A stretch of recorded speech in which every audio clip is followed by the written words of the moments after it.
destination? Well, the time has come. Custom-made education tailored to fit your child's needs as you chart the course to that destination. I'll give you a quick example, and then I'll begin to land my plane. So I don't want to throw off the program. So I'll land my plane early, except there's any other thoughts, comments, objections on the what I'm sharing. But in Cambridge, England, there was a child who encountered a problem. And the problem he encountered is called the Pythagoras theorem on another level. It's actually called Fermat's last theorem. Now, parents, I know you didn't come to a birthday party to hear about math, but Amos and math is hard. It is just hard. I'm just gonna put it out there. It's hard to get Amos in a conversation without math. And so one of the things that happened with this boy is that he realized that there were certain types of numbers that will never add up to a certain number. Okay, so it's called Fermat's last theorem. And I promise this is the only heavy math for today.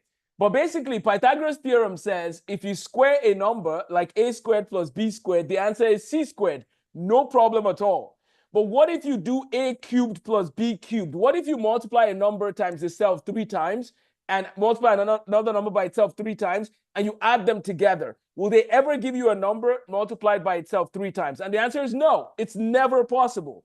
So they knew that in 1650. But the problem was nobody had ever solved that to prove it until this Cambridge boy saw the problem. And his course was charted for life where he knew, I will solve this problem. So what did they do? And what did his parents do to support him? Well, that boy ended up going to Princeton University. And if you don't know much about Princeton, that was where Albert Einstein spent the last years of his life. So Princeton University is known for math, it's known for physics, and so on and so forth. He PhD in mathematics. He knew what he wanted to do with his life. At the end of the day, in 1994 to about 1996, he solved the problem. He proved the problem. Till today, that boy is receiving, he's now a man, of course, he's receiving award after award after award for something that sparked his interest when he was 10 years old. He's at Oxford University today. Why do I say all of that? Because for your child, even when they're 10 years old, there's already some signs you're seeing. This boy loves to tinker with his hands. He loves to, okay, how does this work? How does that work? No problem. Let me just tell parents one quick disclaimer. There has never been a time it is easier to pivot in any profession than now. If I wanted to become a doctor right now, like a medical doctor, I can pivot and go be a doctor. Like if I wanted to become a lawyer, I can pivot and go be a lawyer. Don't worry about the fear of, well, if I chart the course, am I limiting my child? Not at all. Your children always need to be going somewhere at any given point. You can change that. The destination can change, no problem. Now, do I have a bias for some fields that I think they should consider? I do. One of them is mathematics and computer science. But why do I say that? Because 80%, okay, I've done the research of all these professions over the next 15 to 20 years. 80% of them are in STEM. If you want to be sure that, okay, my child, like electrical engineering, a lot of jobs are centered around that. So I'm just giving that as an example.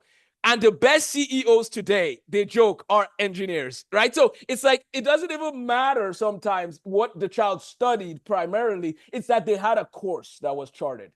And so when I got the topic charting the course, for me, I just thought, why don't I try to remind parents the importance of a vision-infused education? And so my recommendation is find a mentor for your child. Help your children to see different ways or different ideas of things they can do. Once your child finds something that their mommy, daddy, I love that, then it's like they're locking into something. Give them the resources to keep growing in that. But let them understand that if they ever were to say to you, mommy, instead of mechanical engineering, I really think electrical engineering is better, right? And let Amos go outside his bubble. Okay, instead of engineering, what if, mommy, I love economics? No problem. Take the notes that they have. Like every one of your children should have a notebook where they can journal about the different professions that they're exploring. They should journal about it, and then they should meet with the mentor that is in that field that they might be interested in, and let them keep working through those. I told my wife this the other day. I said, if one of our children loves animals a lot. Now, I love numbers. I love molecules. I love atoms. I don't hang out with animals. That's not my domain. But I said, is there somebody out there, a godly man, or a godly man who wants to take a young boy and help him go out and find different animals and so on and so forth. So then my son gets some of that mentorship. We're helping him chart his course. He's gonna be one of the best wildlife biologists, God willing, if that's what he wants to do. No problem, right? After he gets his math degree, he can go back and do wildlife biology. No, I'm joking. He can just go straight to wildlife biology. But my point is that you guys need to understand. My encouragement to parents is everybody should have a notebook. They should be journaling what their children's passions and interests are. They should bring people into their lives to mentor them through those passions. And then Dr. Alo and her team and I would love to help in any way to help in that journey. And as it stands right now, of course, the US is a wonderful place to study, and the UK. But whatever the case, we would love to help you really get those nuts and bolts in place to give your child the best opportunity to make a difference in that field. Thank you so much. I'm going to stop and land my plane. Thoughts, comments, objections? Wow, wow, wow. That was short and powerful, Mr. Amos. Like you said, you're learning to speak slowly now. So I'm just surprised that today's one is different. Today's one is different. Just a second. Um, all right. So, very quickly, I'm sure we can start sending our questions now. I've already started seeing some questions in the chat box, and but before we go into the chat box, I want to just ask this question, Mr. Amos. I'll get to Ijoma, but let me just quickly ask this. Based on what you've said now, I'm just thinking, how do we, as parents, how do we strike a balance between giving guidance and allowing the space for children to make their own choice, or even if we fear they might fail or they might get some things wrong, how do we create that balance, for these children? Very good question, Mr. Ernest. The first thing I'm going to tell parents is that there was a time where reading, writing, and arithmetic were the fundamental things that you needed to know, like you knew your name.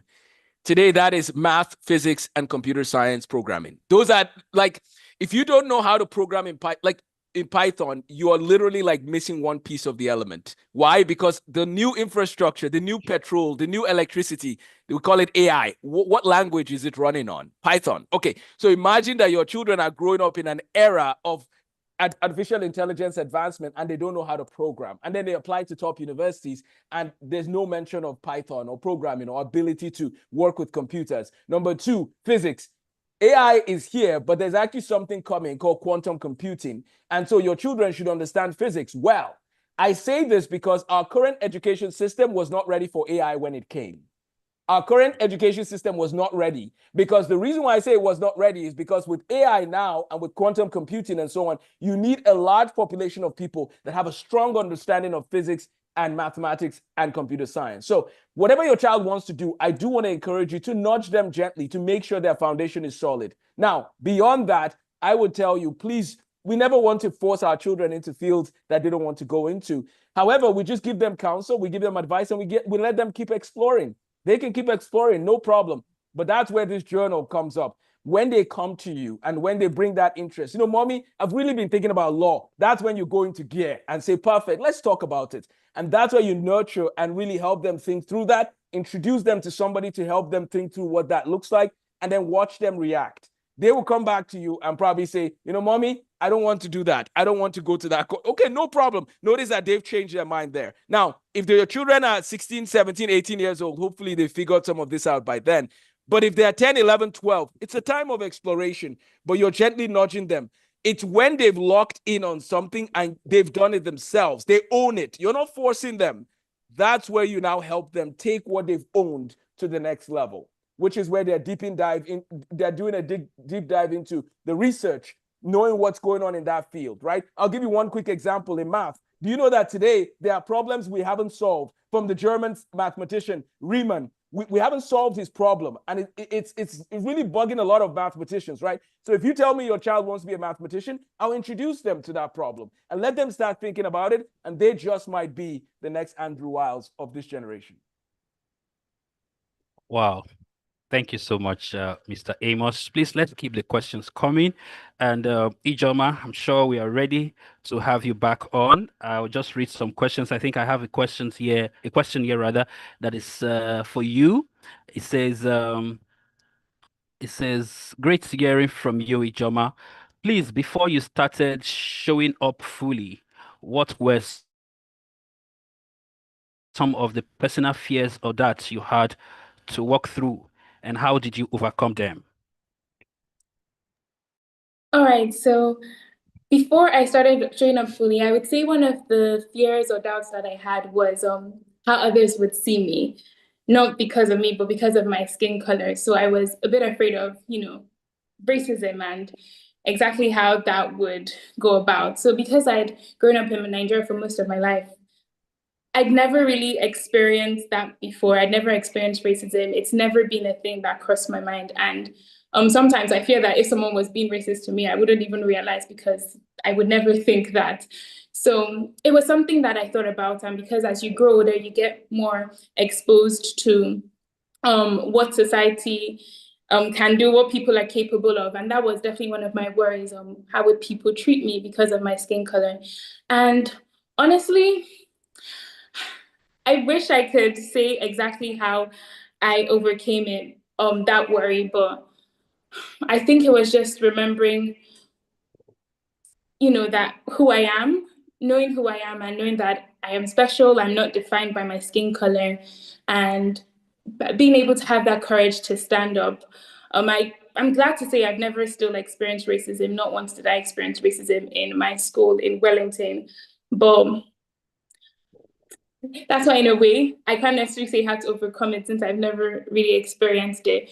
But that fear, that doubt kind of died down when I met other people in my school and was able to talk to them more. And I realized that people come from different backgrounds. So I remember, for example, in the boarding house, I think the boarding community actually helped me to overcome that fear a lot. I met different girls from all over the world. For example, when I was in year 13, there was a girl from Japan and also Canada, people from Morocco. There was also people from Hong Kong and China, but just meeting people from all over the world. And I felt like I was in a loving community where they did not discriminate. And my house parent also played a great role in that. And she just always made sure to treat all girls equally. And I remember in my school, one of their values was equality and community as well. So they always tried their best to just ensure that every student feels included. And when I surrounded myself with people that made me feel safe, I think that fear kind of died out and I never really worried about being treated indifferently. Another fear I did have was making friends. I didn't know exactly how that would go on about, but I think what helped me was literally just being me. And I know it sounds cliche, it sounds like something someone would always say, but I generally don't know how else you make friends without being true to yourself. Because if I fake who I am, then what kind of people am I attracting? Who, if they don't really know who I am, then are they really my friends? So just really staying true to myself, and I find that the friends, like the people you attract, are what's the saying? There's a saying that goes. I've kind of forgotten the saying right now. But the people that I attract when I'm being true to myself, those are the people I really want to be around. So if I'm really myself, then I attract who will complement me, who would help me, the right kind of people. So that's honestly, those were like two major fears I had, definitely. And that's kind of how I overcame them.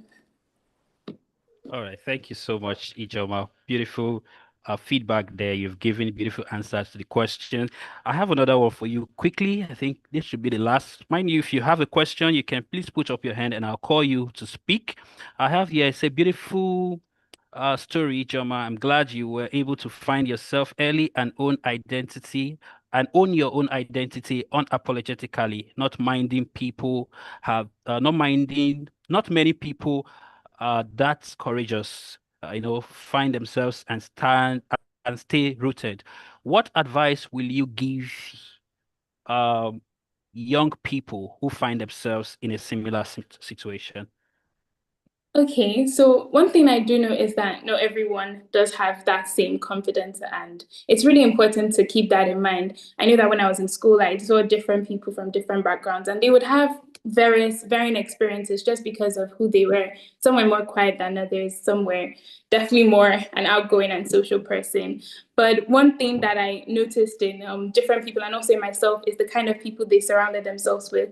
I think that your circle of friends is so, so important. And because that helps, and why I say that is because if you're surrounded with the wrong kind of people, you're very prone to peer pressure. Well, peer pressure can be positive and negative, but if it's the wrong circle of friends, it can really affect how you view yourself. It can make someone feel less courageous. And it's about surrounding yourself with people who really know you for you. I would say personally, when it was hard to make friends, I still had my friends from Nigeria. We would all keep in touch. And obviously, my parents, those are the people that know me for me. Talking to them regularly helped me to remember who I am. And it gave me that confidence in a way that I didn't even think I knew, but should I say, like a secret kind of confidence. But because I knew that I'm loved, I have people that know me for me, that they care for me, there's a kind of confidence that comes from love that you are able to stand up for yourself. And I think another thing I would advise people is it's okay to be alone, not lonely. But I remember that in year 12, because sometimes some of my friends, they would go out to town because our school was structured in a way that we could leave school to go to town because it was literally like a minute away. And this town was really small. And then we could come back just if you want to get like snacks during break or lunch. But I'm someone that I don't like to spend money at all unless it's necessary, which is a good and bad thing. And I just don't really I like to stay in school. In my mind, I'm like, my parents are paying for lunches, so why would I go out and spend more money? Let me go and eat here. So sometimes I would find myself maybe just walking alone. And I don't know why it was such a big thing, but I remember one time I was having lunch on my own, and one of the boys in my year group came to me and said, "Why are you sitting alone?" And looked at him and I was like, "Is that a problem? What's wrong with me sitting on my own?" So sometimes you really just need to be able to stand on your own and know that you would not always be surrounded by people. And I think it's just a really important thing to learn in life in general, because I saw that many people would always want to be around others. They don't want to be alone. They can't even maybe go to the nearest Asda on their own. And I understand maybe it's because of fears, but I just think that there's a certain level you reach. You need to be able to vouch for yourself. You need to be able to be like, this is what I believe in. I don't see anything wrong with this. I don't need to be surrounded by people all the time. I need to be able to be okay, me and myself, before I start always attaching myself to other people. But I just found that you need to be able to know that you're not always going to be surrounded by so many people. You need to be able to be comfortable with yourself and be strong enough to just stand with your own values, even if that means standing alone. So that's definitely something that I think people really need to realize. Wow, thank you. Thank you so much again for that wonderful answers. Um, the time is fast spent now. I'll quickly just check. Let me see. I think I have a question here. This should be for Mr. Amos. It says, how can we empower children to uncover their strength and interest early on while ensuring we don't pressure them to have everything figured out? How Is this can a we empower question for me children? or Yeah, that Mr. should be for Mr. Amos. Mr. Amos, I think that question is for you. As I said, and then I did see, if you don't mind, I'll tie it to a question that someone asked about how to get opportunities for a first degree in international relations. But I can even tie it to that question as I answer that. I think that, again, giving your children those opportunities is key, allowing them to get exposed to different fields.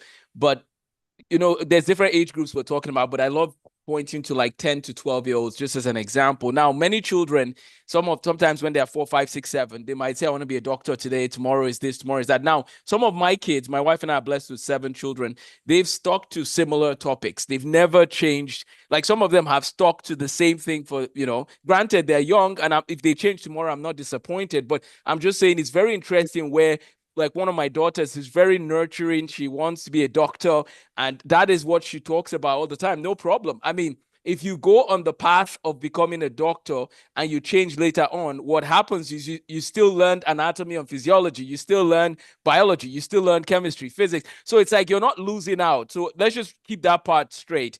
However, those opportunities and that you can expose them to, like first Lego League, watch how they react. Give them those opportunities and see how they react. Like, is he coming back from first Lego League when he does it? And is he excited or is he drained? Is he hoping that he doesn't go back again, right? So parents, you also need your own journal. So your children need their journal, you need your journal, and you guys can compare notes. Just once in a while, just say, can we talk about how is everything going and what are the things you're finding very interesting about the world?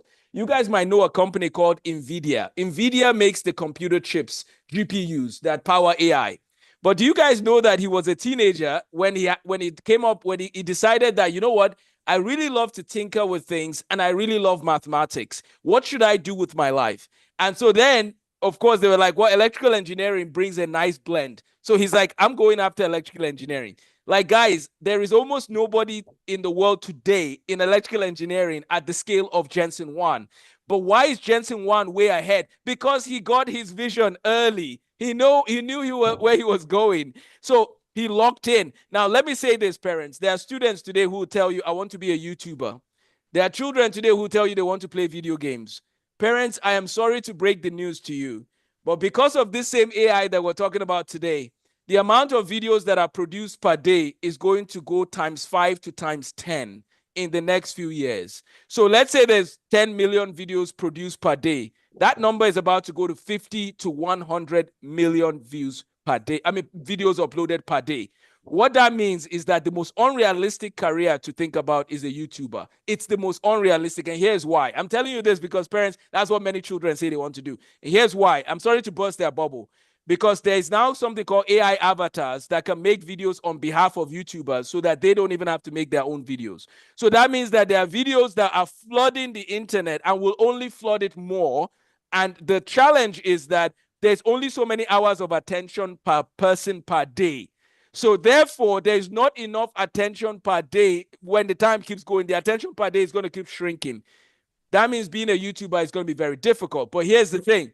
The need for mathematicians, engineers, computer scientists, doctors, that's not going away. We need more and more STEM people, economists, finance people, international relations, communications. So there are many fields your children can explore while they have a passion for YouTubing on the side. I'm not killing their dream. I'm just saying we also have to help them be realistic. Because imagine your child gets a degree in YouTube studies and they come back home and say, Mommy, I can't get a job. Daddy, I can't get a job. What have you done to me? Why didn't you tell me? That's where you remember what Mr. Amos said. So anyways, tell your children that AI will disrupt everything. So they should understand every layer of it all the way down and use it in medicine. Doctors now, Google released a medical AI tool that is coming out. Microsoft, they're bringing out tools and doctors will be way more efficient and do their jobs more smoothly and all of that. So let me land with this question with international relations. The issue you're going to see, parents, is that the world is going to have opportunities for sub-specialization to a very deep level. Let me explain what I mean. In the past, it might have been enough for me to say I want to be an electrical engineer. That's actually not going to cut it. That's not enough. And here's why. What within electrical engineering brings me excitement? For some children, it's electrical engineering that powers the city. They want to make electricity generation a priority. That's wonderful. They need to spend time there. The more time you spend on a problem, the more you're able to ruminate on it and the more you can advance in it when you actually get into the formal studies of that problem. So it's not even enough for just knowing the field. And I know this might sound a little countercultural for the Americans, but again, by God's grace, trust me, when people understand what AI can do, they'll come back and say, Amos, why didn't you tell me? Because what AI can do is you can learn anything you want to learn fast. So you don't have to fear pivoting at all.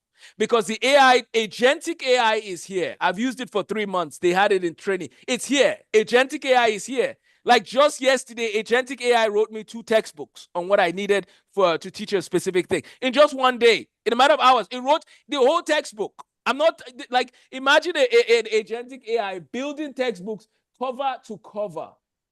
Like, just imagine, cover to cover. I'm giving an example with this book, but like cover to cover, examples, pictures, everything you want for the thing I want to learn. So then it wrote a whole book on the influence of, Handel's Messiah and Leonard Euler living at the same time. So it's like, write it to my taste. Guys, this has never happened before. Where your child can say, I want to be an electrical engineer that wants to focus on AI. Write me a textbook. I'm only 10 years old, and write it as I go through my journey. Your child will have their textbook by after dinner. So guys, you can learn anything you want at your pace. And now they even have the ones where you can talk to the AI, and it's talking to you like you're talking to a person. And you ask them any question about anything, and they're answering you, and they're not frustrated. So parents, don't be afraid. Give your children the tools. But remember, math, computer science, and physics are now reading, writing, and arithmetic. So that's a base. No matter what else they want to do, that's fine. And once they have that base, the beauty is they can pivot into anything. As far as international relations, the field is wide. So again, you have to decide, do you want diplomacy? Do you want journalism? Whatever that decision is, then you apply for scholarships if you're talking on the US side. And reach out to Dr. Alo and her team, and we can navigate that with you. But it's not enough, again. You know, when we graduated from secondary school, we just say, I want to study education. Well, nobody said education, which was sad. But I want to study nursing. What kind of nursing? What kind of this? What kind of that? Learn that direction. Shadow people. When a child tells me they want to be a doctor, let me line them up with 20 doctors of 20 types. And let's keep monitoring the temperature. Lastly, I am building a side app, God willing, that you put in your skills and your talents and your interests, and it will give you suggestions, which you could do that with AI now. But that's another way, parents, you can help your child. Say, I have a child who is 12 years old. He seems to like doing A, B, C, D, E, F, G. You don't have to tell them his name. Don't worry if that's a concern. Give me professions that might align best to my child. And you'll notice that it will give you some suggestions. Take those suggestions, put it in a Google Doc. Tell your child, hey, Johnny, I think that there are some fields that we need to explore together. So tomorrow, I'm taking you to the pharmacy to talk to the pharmacist about why, blah, blah, blah. Why? Because I noticed that, Johnny, you like talking about medicine all the time. Let's go talk to a pharmacist and see what he thinks. Or you love arguing with me. Let's go talk to a lawyer, and so on and so forth. So that's what I think you guys should help your children with. But Dr. Alo, I'm available if you want to do a deeper dive with parents at another time on finding that path more specifically. Thank you.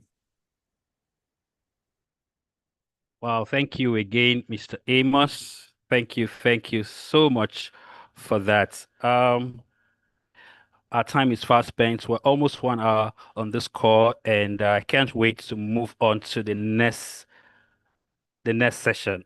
All right, I'm sure we are waiting for that, and me too. I just can't wait to hear from the lady of the moment. Is our celebrant. We can hear. Today's her birthday, so we shouldn't stress her much. But of course, we still have to tap from all that she has up there. The toddler is loaded, and even if it's her birthday, she can't escape it. So we still have to collect from her. All right. So in a short moment, I will bring Dr. Alo up. Let me just quickly introduce her. Let me read her profile. A rich profile. All right. So let's meet Dr. Alo. Dr. Alo Ohio-Omonkhomion. She's the founder of Brains and Butter and the director of education, Austria Schools, and also an educational entrepreneur and consultant. Dr. Alo is an award-winning educational consultant, economics, and thought leader in the British and Nigeria education space. She is the founder and lead consultant of Brains and Butter, a bespoke consultancy placing African children in top fit British boarding schools. A proud alumna of Queen's College, Lagos, and Oxbridge Tutorial College. She's earned her BSc in economics from the University of Hull at 19, winning the SEMA Prize for Academic Excellence, followed by an MSc from the University of Nottingham and a PhD in Development Studies from the University of Sussex. Ranked #1 globally for the discipline in 2017. Wow. Recognized as one of the top 50 Black future leaders in the UK 2008, Dr. Alo has lectured at both the University of Sussex and University of Brighton. She is the convener of Brains and Banter, an intellectual platform for diaspora African dialogue, which has hosted events at Oxford University and the LSC. Our initiatives also include Brains and Buttercups, a summer school for children ages 5 to 12, focused on African identity and heritage. Beyond her consultancy, Dr. Hallow serves as Director of Education at Austria Schools and President of the Queen's College Lagos class of 1999, leading over 500 high-achieving women. She is widely recognized as an educational entrepreneur, a sought-after public speaker, and a leader whose work sits at the intersection of education, economic development, and community transformation. She is married with 3 children and lives a life deeply rooted in faith, family, and impact. Ladies and gentlemen, with your emoji, with your clap, with all that you can do, please let's welcome our celebrant of today, our speaker, Dr. Hallow, to the call. Oh, wow. Welcome, man. Thank you so much, Ernest. Thank you so much. I honestly want to start by saying a big thank you to you and the entire team. I know that a lot of work has gone on behind the scenes. I truly appreciate you all for everything that you have done. I want to say a big thank you to our amazing speakers. Ijoma, I think I saw your mom on the call as well. Thank you so much. Finally, we have you with us today. Thank you so much. Amos, I saw the t-shirt. Can you show us the t-shirts again? Like, you need to bend your laptop over. Yes, Amos, the maths guy. I love it. Absolutely love it. Thank you so much. It's very early where you are. What's the timing? You're in Austin, right? Yeah, so 6 a.m. is when it started, the program. Wow. Yeah. Wow. Thank you so much for You're making welcome. yourself available despite how early it is at your end. Thank you, Joma. I'm so grateful. And to everyone on the call, I can see clients, I can see friends, I can see my fellow OGs. Thank you so much. I pray that as you have celebrated with me today, that you too will have reasons to be celebrated with in Jesus' name.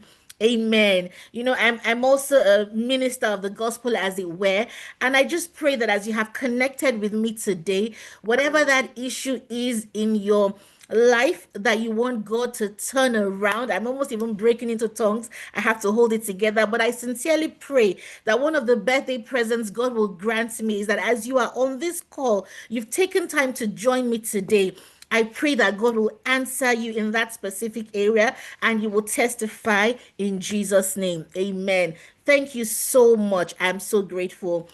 In addition to you celebrating with me this afternoon, it would be such a fulfilling experience for me if you leave here with at least one thing that you would work with moving forward, something that would transform your life. As I read in my profile, I'm really passionate about impact. I'm passionate about those moments and the knowledge shared that makes a big difference in your life. So please, I really want us to pay attention and go home with something. I'm actually going to ask you at the end to please tell me what that one thing you have learned today is. I would really love to hear. My notes are full from listening to Ijoma and listening to Amos. So many interesting insights emerged as a result. So thank you so much. And please lend me your ears, invite your friends as I share my presentation. I will not keep you for too long. Just bear with me. Hopefully you can see my screen. And I'm going to go on slideshow. Ernest, can I get a nudge? Because I had some internet issues. Let me know if you can see my screen. Amos, can you see it? Yes, I can see it. Yes, you can Very see good. your screen. Okay, great. Thank you. Wow. So this topic, it says contending with the pervasive influence of Gen Z and Gen Alpha culture. Now, the first thing I would like to have you know is that you yourself, listening to me on this call, you are part of a generation. You were shaped by the circumstances that happened within that generation. So, a generation or a generation, a time frame happens to us all and plays such a huge, massive role in how you think, in your perspective of life. So whilst we can say, oh, these Gen Zs, these Gen Alphas, you too, you might be a millennial. I think we have millennials on this call, definitely. Not that I think, I know we have millennials on the call. I know we have baby boomers on the call. I know we have Gen Zs on the call. And I know we have Gen Alphas on the call. We were all shaped by a generation, by circumstances in society. They shape us. Now, one thing I would like to also have you know is that what we do right now, what you are doing right now, collectively will is shaping already the next generation. Some of the things Amos talks about will definitely play out in the generations to come. And that's why some of the things he said he was desirous of, others were thinking the same. And now these things are playing out. So what you do today, as I'm sure most of us already know, affects our tomorrow. And it's something I was told, and I like to share with young people as well. What you're doing today, how you spend your time today, is a seed that affects your tomorrow. So what we see in generations to come is what was sown in the generations before. But for today, I'll be focusing on Gen Z and Gen Alpha. And I sort of gave it another title, a twist, and I said cultural contentions. The whole idea is for us to navigate this new landscape for success. Okay, now let me just explain to us who Gen Zs are and who Gen Alphas are. I'm sure most of us know, but let's just settle it and let's all sing from the same hymn sheet. Now, Generation Z, and someone can do research as to why they were called Z. I would actually, like to know that. It was something I was thinking about that, but I had so many things I need to pull together. Why the word Z? Okay, now Generation Z, they were born between the years of 1997. So please think of where you were in 1997 to 2012. So you have 15 years. Now, some people have argued that it should end in 2010, not 2012. So if you were born in 2010, 2011, 2012, or you have a child that was born in these 2-3 years, what you would see is that whilst they are the younger part of Gen Z, they are technically, in some ways, also very close to Gen Alpha and may be described as the older ones in Gen Alpha. So I like to think of it as a prep school model where, yes, they are the younger 3 years in Generation Z, but they're also the older 2-3 years in Generation Alpha. So be careful of that overlap, or be aware rather of that overlap. Now, that overlap is not just with Gen Z or Gen Alpha. The overlap is also for people born in the early 80s. And so you find that those who were born in the early 80s, whilst they are millennials, they are also very much like baby boomers because they are the youngest, as it were. So they have some old school type mindset. So whenever you have people at the cusp of a generation, you tend to find them thinking in ways that sort of dance between the two generations. Please remember, I said at the start of this that you were shaped by your generation. You were shaped by the circumstances that was happening in the economy, that was happening in the world at the time you were born and growing up. Now, in terms of how Gen Zs are digitally, they are digital natives. Like, digital natives is something you've probably been hearing a lot from Gen Z. Forget about it. These ones grew up with smartphones. They did not see the massive phones that some of us saw when mobile phones came out. And people would carry it with pride and joy. I'm sure they would look at it now. It would be in a museum. All those massive phones. What is this? Or you show them a cassette, or how you used to wind the tape, like sort out the tape. None of that business. They grew up with smartphones. It's also interesting that they were shaped by an economic recession. Those were some of the most trying financial years globally.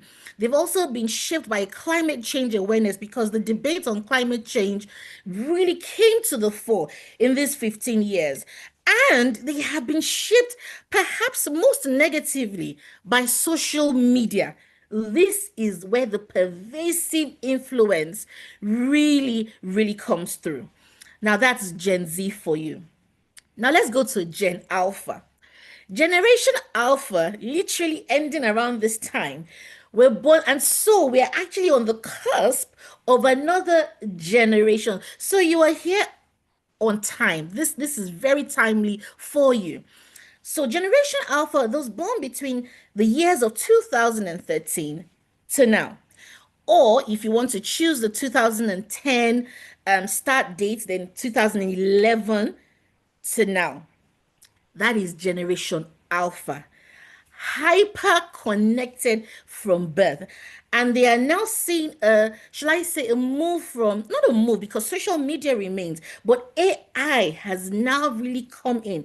However, we're still in the early stages, but what is going to hit us in the next few years, my goodness, it is mind blowing. But these ones have sort of began this whole machine learning. They go to the stores. They don't have to speak. They don't have to go take their goods through with someone sitting by the desk. It's a different kind of machine learning, robotics powered world that they've grown up with.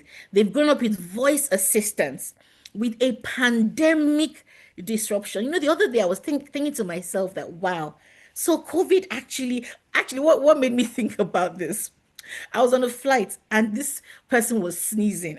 I wanted to get my mask. I was like, where are the days where I had a mask or two in every bag? Because I don't know what this person sneezing is carrying. And it just reminded me of COVID, that if it were to be COVID era, people would have, the person even sneezing will know. People will just run to one side and please, whatever you have in your body, don't come and spread it to us. And it just got me thinking that, wow, so COVID is over. COVID very sadly claimed lives as well. So they grew up in a sort of pandemic aware environment. And even this climate change urgency. And there I also add global conflicts as well. So you would see Gen Alphas giving you some views as to what is happening in the world and really challenging, disturbing views that before you even respond, you have to ask God for wisdom, because this is the society they have grown up in. Now, I will very quickly talk about some differences, quite similar in terms of their beliefs and outlook, but there's some subtle changes. Now, the changes between generations that are close to each other are subtle, but you begin to see the gap widen by the third generation. You then start to see a wider gap, such that if you're comparing baby boomers, for example, with Generation Alpha, you'll just be like, what is this? So let me talk us through some of these differences. And it really is interesting to see the differences and where Gen Zs have more of a prevalence than the Gen Alphas. So when it comes to digital fluency, which means how seamlessly they move from one platform to another, they don't have a brain block or an issue with tech. A baby boomer will probably be asking you, please, how do I get on Zoom? So if you're a baby boomer and you're on this call, we celebrate you. Not all of them. Some baby boomers are on it. They are so good, right? But the point is they were not born in that era. They've had to learn this much later. Unlike these Gen Zs, Gen Alphas, millennials met it and quickly had to adapt. Gen Zs grew up in it. Gen Alphas are running the show, as it were. So digital fluency, it is no surprise that Gen Alpha are so digitally. I mean, digitally fluent. You will see them on their laptops. You'll be wondering. They are so digitally fluent that you even have to actually help them have a childhood outside of their devices. But now, when we go to areas of social consciousness, you find that it is the Gen Zs that are slightly more socially conscious. They have a sense of justice, they have a sense of awareness of ethics, right? And again, I think it's closely related to the things that shaped them in their generation. The Gen Alphas are not as socially conscious as the Gen Zs, but thankfully not so distant from them. And this is where we as older generations really need to help these younger generations. Because again, if you look at this graph, you would see that this is one of those indicators. It's not too low, but it's not like a digital fluency indicator, as we have just discussed. Entrepreneurially speaking, Gen Zs, Gen Alphas, they are a very entrepreneurial generation, particularly the Gen Alphas. Gen Alphas understand money. If you have a Gen Alpha in your house, they will explain money to you. You'll be amazed. They think of how to make money. Very CEO, entrepreneurially minded type of people. So do not be surprised by the kind of professions that they tell you. Interestingly, they are also more mental health aware. Gen Zs were sort of initially, I won't say confused, but not as clear, because millennials are baby boomers. Oh, baby boomers are perhaps the most resilient people you can ever think of when it comes to mental health and emotions. The things that baby boomers had to survive, they are strong emotionally. Seeing a therapist wasn't necessarily a thing. It was expensive to see a consultant, so the therapy was from faith houses. Therapy was from their tribe, so they had to develop a resilience. Millennials caught on to the idea of therapy, and even then wasn't as quick, but it's becoming a thing. They became aware of your mental health. Even WHO began to reflect this more. But as we've seen over the years, there's an increased heightened awareness of mental health. But sometimes you look and you're thinking, really, please, however, again, remember I said at the start that you were shaped by a generation. And so that is what has led you to think the way that you do. We need to be mindful that this generation thinks very differently. Finally, when it comes to, valuing authenticity, and I think it's because maybe Gen Z are not so far off from millennials, in the sense that some of our Gen Z children, some were born by millennials or by late, yes, we're born mainly by millennials or by the younger baby boomers. Authenticity is a big thing for them. They've not had to, I mean, they had filters that filtered reality. But authenticity was something still valued, and it's something that is reducing in this current generation. And again, if you look at social consciousness, authenticity, social awareness, these are values that could be pervasive in their, or these are dimensions that, if not properly handled, could have a pervasive influence. I can't believe time has gone by so fast, and I still have a lot to share, but I'm going to just run through very quickly now. And I'm going to actually, please, this is the point, get ready, because I'm going to be asking some questions. Now, I want to test your Gen Z and Gen Alpha knowledge. They have so many slangs, so many slangs. All those slangs that some of us had as millennials, so outdated. These Gen Zs and Gen Alphas, they'll say things. You're like, what is skibidi ohioris? What is skibidi? Like, what is that? Or what is gyat? They have some very interesting slangs. So now let me test your knowledge. If you know what red pilling is, please hands up and tell us, what is red pilling? Let's see those who are in tune. What is red pilling? Ernest, please, if you see any hands up before I do, please let me know, because I will assume that the rest of you don't know what red pilling is. Let's see. Any hands up? Or you can unmute because I'm trying to quickly go through. Did someone put something in the chat box? Let's see. Uh,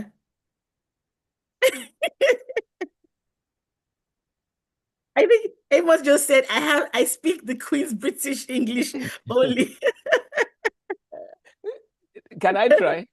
Please try. Yes, please. Is it when somebody changes their position politically to becoming conservative? Okay, so maybe I'll get C6 in this test. Okay. You have the idea. You actually have the idea. Thank you very much. Okay, so I'll go on to explain red pilling, and then please get ready. If you know Skibbity or Skibbity or Hillary, please put your hands up. See, so there's red pilling, there's black pilling, there's even 4B. And this idea about pills was inspired by Matrix. So if you've watched the Matrix, you know there was the red pill and the black pill. The whole idea of red pilling is it is a dramatically different perspective on a particular topic, almost disturbing perspective on a particular topic, like what we would have probably called conspiracy theories in the past. That is red pilling for you. If you've got time, and I encourage you to look at black pilling as well. You have what is called incel communities. It is quite interesting and almost even disturbing when you look up incel communities and what is happening in that space. Okay, so that's red pilling, black pilling, 4B for you. Again, please knock yourself out with research on these slangs. Skibbity or Hilrees. Who knows that one? Or who knows the word skibbity? Hands up if you know the words. Wow, it's so good you're on this call because there's a whole lot to learn. Ah, yes. Marisola's mom knows it. Please tell us, ma. I think Wanda said it. She would type something charming, something good, something cool, skibbity. Skibbity. Yeah. Amazing. Oh, wow. Ibimina Jack also talked about red. Sorry, I'm just catching up with the chat. Thank you so much, Maureen's mom, for letting us know what skibbity means. Funny enough, when they now add skibbity or Hilrees, apparently it means weird. And this whole idea of skibbity came from a YouTube show called Skibbity Toilet, where he would the guy who put this show together would put faces of people sort of spinning around. Very interesting, weird concept. Okay, so Ibimina Jack said red pill is about having, yes, an alternative way of thinking. Amazing. Thank you very much, Ibimina. It'll be interesting to know what generation you are. Amazing. Okay, so yeah, so that's Skibbity or Hilrees. Gyat. Who knows Gyat? GY80. Ijema, do you know this one?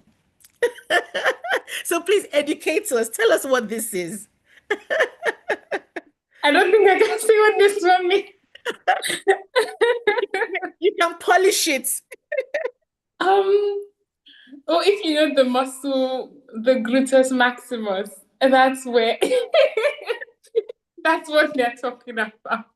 Wow. Thank you for that behind the scenes on it. So Gyat is like an exclamation, an excitement when someone with very interesting, noticeable body features is seen. That's like the response. And let me also say that this culture is this Gen Z and Gen Alpha culture is very into what I would call body fascism. There's a heightened awareness of a way to look, a way to appear. And I must give African children heads up on this or props on this because it is still very much Western, but African children are aware of these ideologies. A number of these sort of body fascist type culture, very much a Western thing. But like I said, our children are getting aware of these things, which is why I really like it when Amos talks about vision-based thinking. And I'm going to just pause here to really speak about that because it has been said that Africans in the past, that Africans were late bloomers. And I remember the first time I heard this about 7 years ago. I thought to myself, what, late bloomers? And what is this late blooming? This is that by it's until early 30s, mid 30s that they begin to discover self, who they are, and step into their own authentic selves. And to come to an understanding that getting to that point in your 30s is late had me thinking that, oh wow, okay, so some of our counterparts in other parts of this world, of the world, come to that understanding much earlier on. I'm talking like maybe 19, early 20s, they come to that understanding. And I thought to myself, what is it about the African child? What is it about the African home that has led to that? But that's a conversation for another day. But what is now really strong on my heart is, let us not simply lead the way in entertainment. I do not want to simply go to H&M and hear Baby Calm Down, or hear songs in nice Michelin star restaurants, or our movies on Prime and Netflix and Disney alone. I also want to see us, as Amos would always talk about, be Nobel Prize winners, because we mentally have the capacity to do these things, but either out of ignorance, out of a faulty value system, for some reason or the other, we are yet to take the stage, which is why it's important that you are on this call and that you are very well aware that there is a lot ahead of us, and we need to lead. Our children need to lead in this sector, and for our children to lead in years to come, it's what we do today. It is how we prepare them so that they will stand next to the Chinese, stand next to the Malaysian, stand next to the guy from Singapore, and they're running the show. And they're not simply the African, or they're not simply overlooked. It matters what we do for them today. So now let's go back. The final one I want to ask us is Ozface or Lux Maxine. So who knows what that is? Ozface, Lux Maxine. Ijoma is like, I'm going to come back to you because no one is raising their hands. Okay, let me check the chat. Mrs. Ibimina Jack is a baby baby boomer, and she was very well aware about the red pill slang, as it were. Early 80s. Wow, wow, wow. Well done, ma. Okay, so who knows face Lux Maxine? Mrs. Family Lucy, what is Lux Maxine? Nobody knows this. Mrs. Annie. I've heard it before, but I don't know what it is. Okay. So, Ijoma, do you want to bail the baby boomers and the millennials out? I have to cover my face with shame here because I actually don't know this one. Well, you know what? I'm happy. It's not a bad thing. Let me jump in, Doctor. I think sure. Lux Maxine, I think, is when someone is really pretty. I could be going out on a limb here. Ozface, I don't know what Ozface is, but Lux Maxine, maybe when someone is really pretty or handsome, I guess. Wow. I imagine. I don't know. I'm trying to use local sense. And honestly, you can't go wrong. Wow, that's amazing, Esperanza's mom. Thank you so much. A very, very close, literally nearly accurate attempt. Mr. Audio says reshaping facial looks. Okay, so let me start with Ozface. Ozface is actually from the shall I say medication Ozempic or Ozempic. Sorry, I think I got a surprise order. Someone is by the door. Okay, so that Ozempic is like a weight loss, what's the word? Medication that makes people again lose weight. And you know, the Kardashian family made this whole Ozface look quite a thing. So, you know, the lips, like very chiseled. So let me just tell them something.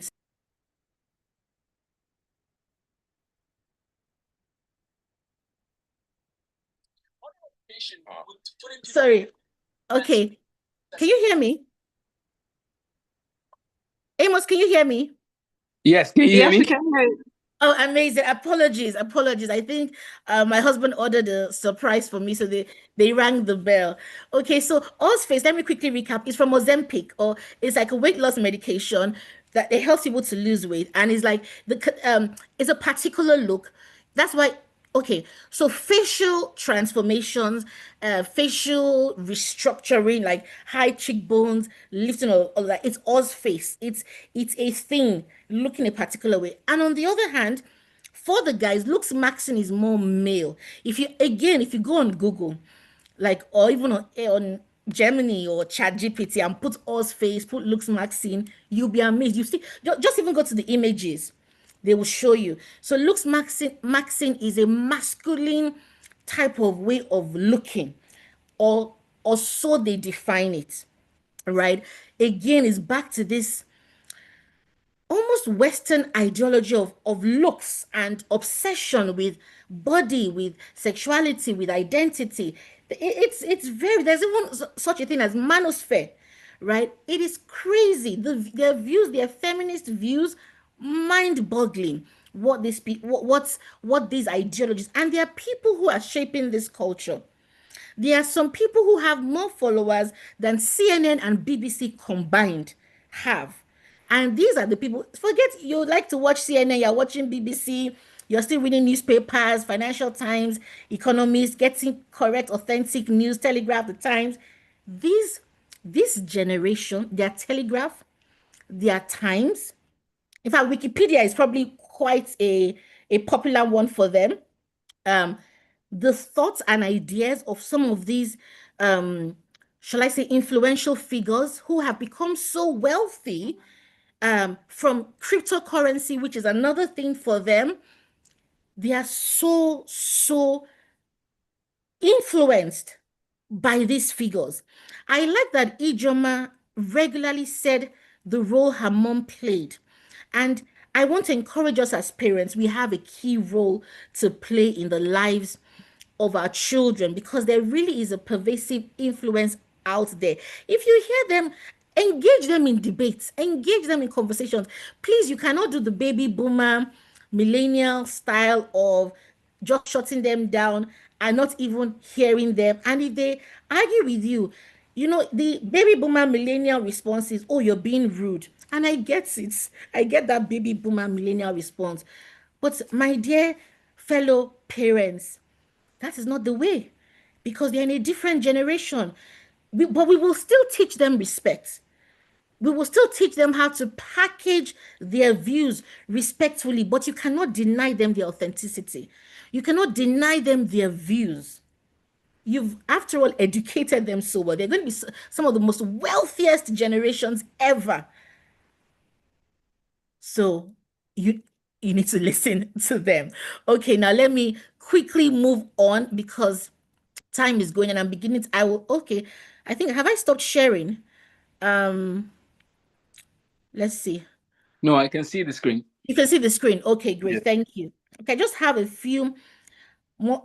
I'm going to quickly rush through this one. I'm so sorry that time is fast spent, but I hope this is really useful. Like I said, a great birthday present for me will be that you took away at least one thing from this call, that you learned something that would shape your parenting, enhance your life's experience, make you more aware and more better positioned for the years to come. Like I said, we're in the cusp of another generation yet to be born and grow up. There's hyper digital immersion. Remember, where the topic is contending with the pervasive influence of the Gen Z and Gen Alpha culture. There's hyper digital immersion. This one of brain rot, if that is the one I can even focus on today, I will be so happy, because this one troubles me. They are not sometimes they're not, shall I say, engaging themselves in almost brick and mortar type thinking, because there's a lot of digital immersion, and the screen is their primary entertainment. So we really have to help reverse this brain rot. they have unique communication styles. Sigma is another slang. You can go and look up Sigma.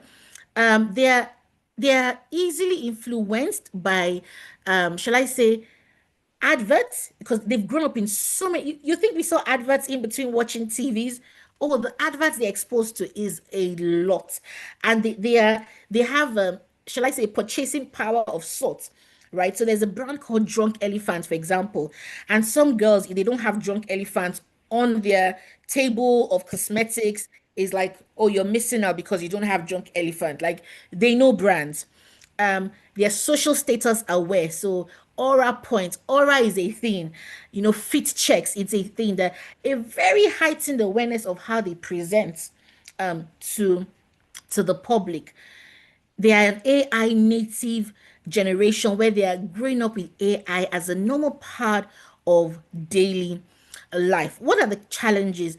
Communication gaps, and this happens across generations where there are communication gaps, because when you communicate with your child or with someone who's in a different generation, please know that you're not just communicating with them, you're communicating with a different generation, and there are gaps, but with very well informed mindset, you can navigate these gaps successfully. There's also the challenge of values misalignment. What mattered to you is different to what matters to them.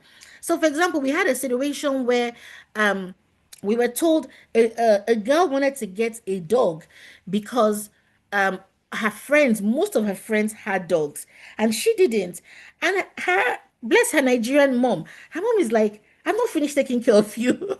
If you're asking me to go and get a pet, it's a values misalignment, because that's how she's not thinking about it in that way, because it's different values. That's just an example, but they're a bigger example in terms of values and what matters. They have their values, we have our values. It's about navigating this misalignment and causing an alignment. I personally think that faith brings a strong sense of alignment. Now, this is now me wrapping up. It's been on my mind for so long, but I've sat on it because I'm actually, like, my diary is booked 6 months in advance, and I have so many things on my table. But I said to myself, it's time to start now. Particularly, as I said at the start, we are on the cusp of a generational change, as it were, and the earlier, the better. If you follow me on social media, you've probably seen me talk about butterflies. I did a soft launch of it, but didn't quite go all out there with what this is going to be about. But now I'm going to explain it.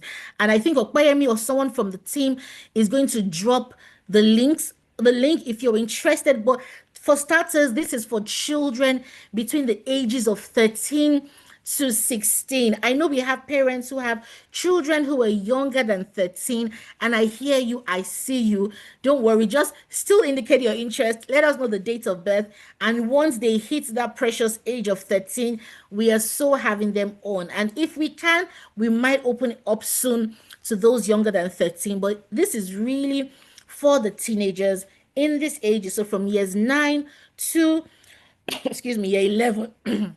And what this is, it's going to be a combination of workshops that I'll be having with them, small group mentoring, one-to-one coaching, educational guardianship, and support for the family. So children don't exist in themselves. They exist within a family unit. And that family unit is critical. And all of this is designed to build confidence, even readiness for the future. Their character, clarity of purpose, vision is key. It is not just simply another coaching program. Honestly, if this was that, I wouldn't even do it, because my time is full on. I have clients who are on like 2 years, 3 years journeys. When it comes to educational planning, it's a journey. There's a lot of research that goes on behind educational planning. So my table is full as it is. But like I said, I knew it was time to start this.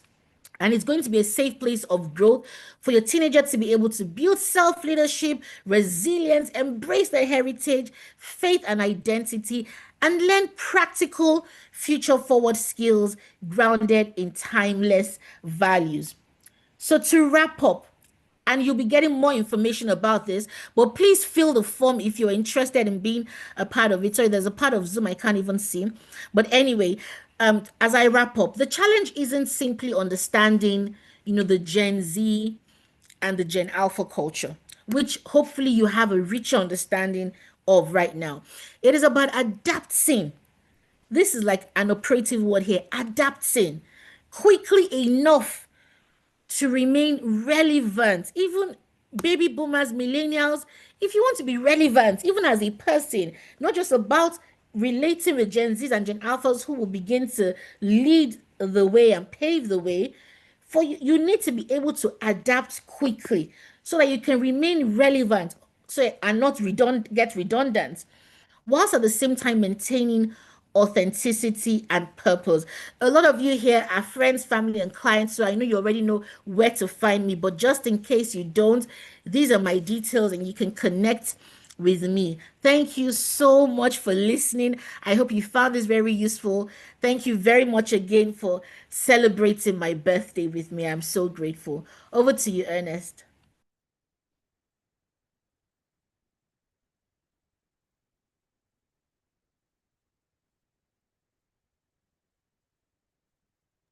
We can't hear you. Is it just me? Okay, can you hear me now? Oh, now we can, yes. Oh, I'm sure my network is raining heavily here, so just bear with me. So thank you again, Dr. Allo, for that wonderful presentation. And it was a lecture together, bringing our minds. I just kept quiet. All the questions you were asking, I just kept quiet. I said, let them answer. I don't know anyone, So it was really, really a rich session. Thank you so, so much for, taking our time to educate us and also to be a blessing to us, even on your special day. I know you're supposed to be grooving by now, but you still heart of this passion to contribute to society, to make the society better. You are here again to, offer this service, So thank you again. And just like we always do, please, if you would like to ask a question, you can put up your hand, you can drop your questions in the chat box. Yes, this is the best party where lectures are delivered. Thank God we are not going to do mathematics today, Mr. Amos. All right, Alliance. Oh, please, you have the mic. Yes, thank you very much, Dr. Allo, for this time, and happy birthday again to you.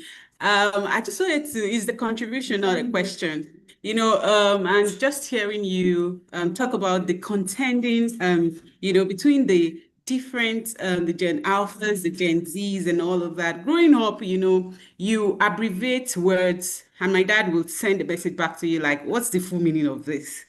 And for me, I'm like, okay, right now I'm having my children. I have my first son is 15. And sometimes I see LW, MK. I'm like, what exactly is this? What are you saying?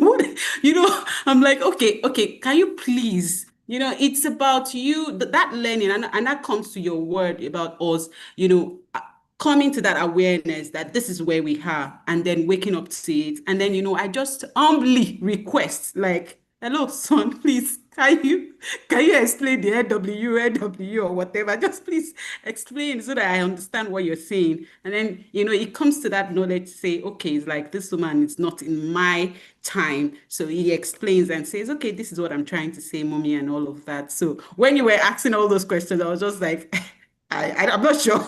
I'm not sure I can answer any of this. So thank you so much for your time. It's really been a great afternoon listening to you. And on your birthday, giving again, it's part of what you always do. So really thank you for the time. Thank you. Thank you so much, Mrs. A. Yes, Mr. Amos. So I just want to say happy birthday again. This is the best birthday party. Maybe I'll start going to birthday parties again because I don't have time for people just singing and not talking about life. So thank you. I'll do this on God willing on my own birthday too. We're doing Fermat's last theorem. Let me just say it. We are doing math lecture. I'm not apologizing, and you must come. Okay, so anyways, what I was going to say though is at least, Mrs. Tola, your children are giving letters, or we used to have letters that meant something. Like when you say, TWI, whatever, it was English. This one that Dr. Alo gave today is like linguistics 501. I don't understand. This is beyond quantum physics. So please, let's beg Gen Z and Gen Alpha. Can you speak English? If you are going to, just keep it simple. Anyways, that's my plea. Because at this rate, I need to go and live with baby boomers. I cannot understand these people. So I'm done. Yeah.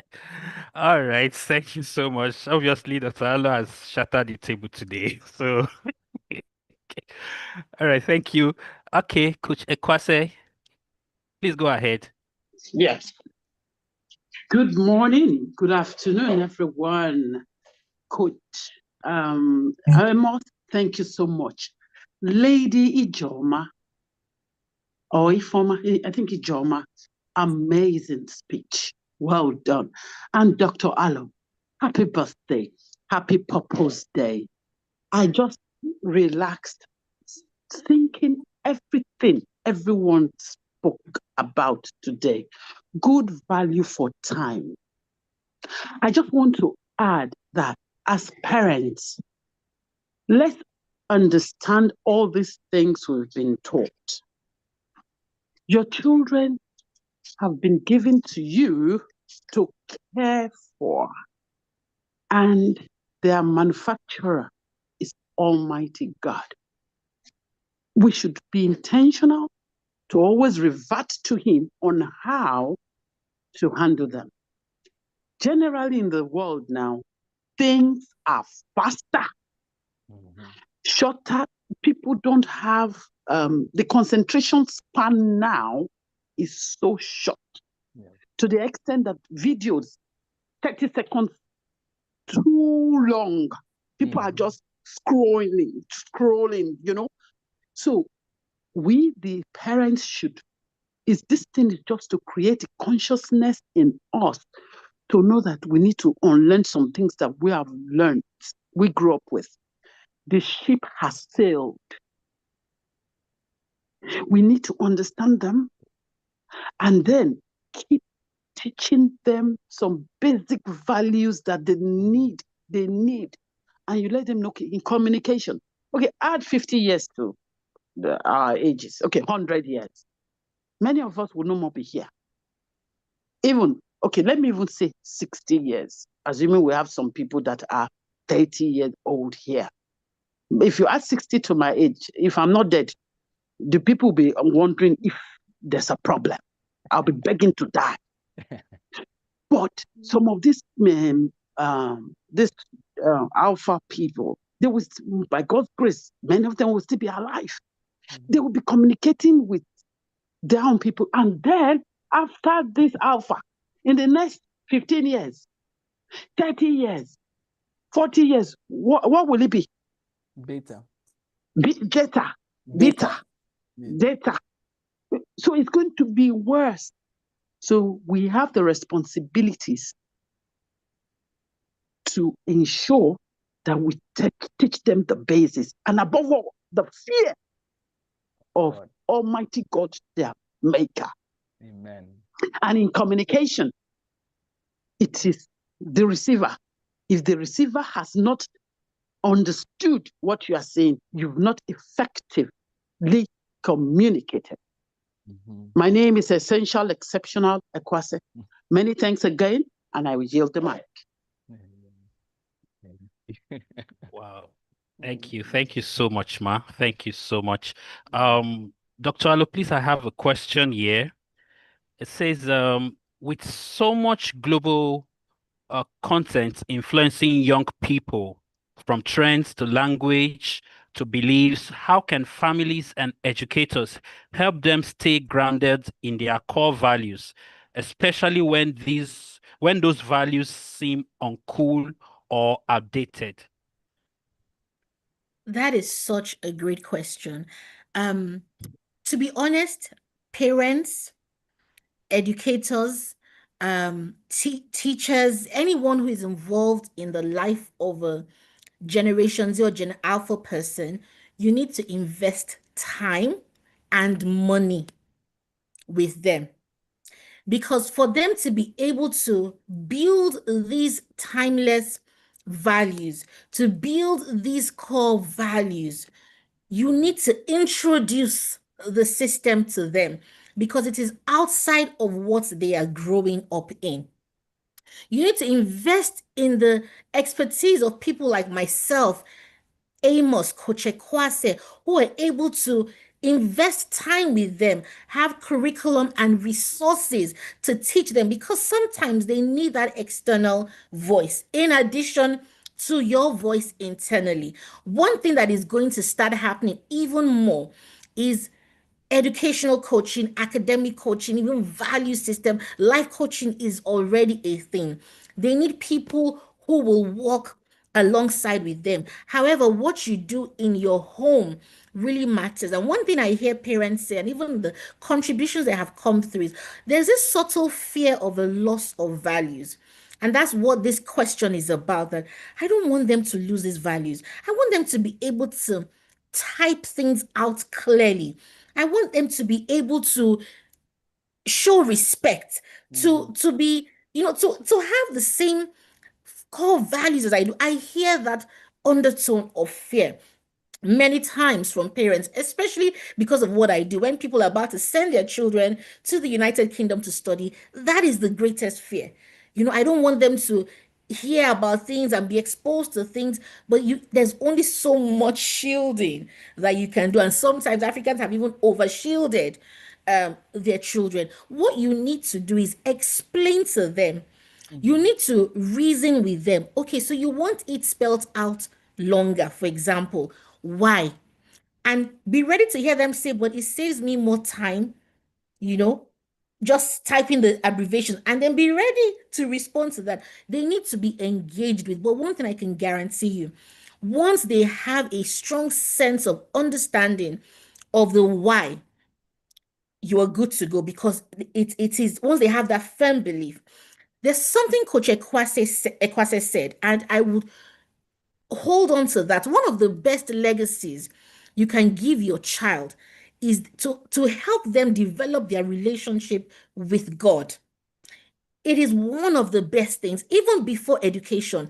Education in terms of the formal schooling system, which Amos will tell you is even changing.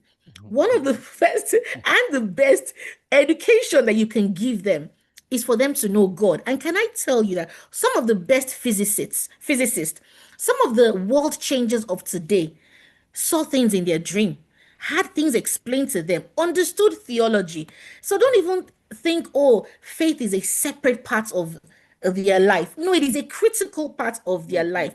I always say that knowing God at a young age, I gave my life to Christ at the age of 11, shaped me academically, shaped me professionally, shaped me in so many ways. So helping your children not just know God through you or go to church with you, but helping them to know God for themselves, to nurture their relationship, is another way, because the Bible and books of faith have timeless values. They've stood the test of time. So those timeless values are there. So hopefully that helps. Thank you. Over to you, Ike. Thank you so much, Ma. I was just going to ask the next question. I think they're almost similar. The question was, how do you do that? How do you, instill these values in them without it appearing like you are shutting them down, or you're trying to clip their wings and not let them express themselves? I think you've touched on that, unless you just want to do a bit more emphasis. Yes, no, thank you very much. I've touched on it already, but one thing I'd like to add to that is, and this one is interesting. I think we need to respect their views as well. That is where I think we have struggled as a generation. So millennials and baby boomers, sometimes we're like, what are you talking about? It's almost like, and it's not because we don't want to hear them out or engage with them, but it's just interesting dynamics. And again, the African cultural traditions playing out there. As we respect them, they respect us. Yes, they are our children. Yes, they are younger people. But everybody values respect. I think it's a fundamental human need, albeit to varying degrees, right? So that's what I will add to that. Let them not feel like they're being shut down. Engage with them, but let it not cross over into being rude. That's a different thing altogether. They need to learn to be respectful, right? Respect can be quite a continuum, but their views and their opinions should be respected, whilst at the same time engaging with them and letting them know why that value that you want to teach, why it is key. So respect, for example, opens doors. Well, let me pause there because I know it's 4 minutes to 2. I didn't think we'll still be here at this time. I'm so sorry that I spoke for longer. Definitely. Thank you so much, Ma. The time is fast spent, and just like Mr. Amos said, this is the best party where lectures are delivered, and we've received enough lectures for today. All right, so I just want to appreciate everyone for taking our time to celebrate Dr. Alu today, for celebrate with us, Brains and Butter, for staying all through, patiently from the beginning, asking your questions, interacting. It has been a very, very productive time here today on a date with Dr. Hallow on her birthday. Thank you, everyone, for being a part of this. Just like you heard from Dr. Hallow, if you would like to be a part of the Butterflies community, you would like to be a part of the Butterflies, please, the details will be shared again in the chat box. So please go click and sign up for that program. And also, you've seen where you want to follow, you want to reach out to Dr. Alu just to connect on Instagram, LinkedIn, and Facebook, and all of that. So Dr. Alu is anywhere you turn, you find Dr. Alu. All right. And of course, this also will be on YouTube. If you want to watch the replay, you can search for Dr. Alu's YouTube channel, and you can watch the replay there. And if you belong to our communities, we shall be sharing the links so that you have quick access to watch the replays. Thank you, everyone, for being a part of this session. And our speakers, Ijoma and Mr. Amos, we want to say special appreciation to you. And of course, Dr. Alo, even though it's your birthday, you still decided to speak to us today. So we're grateful. Thank you, everyone, again for attending. And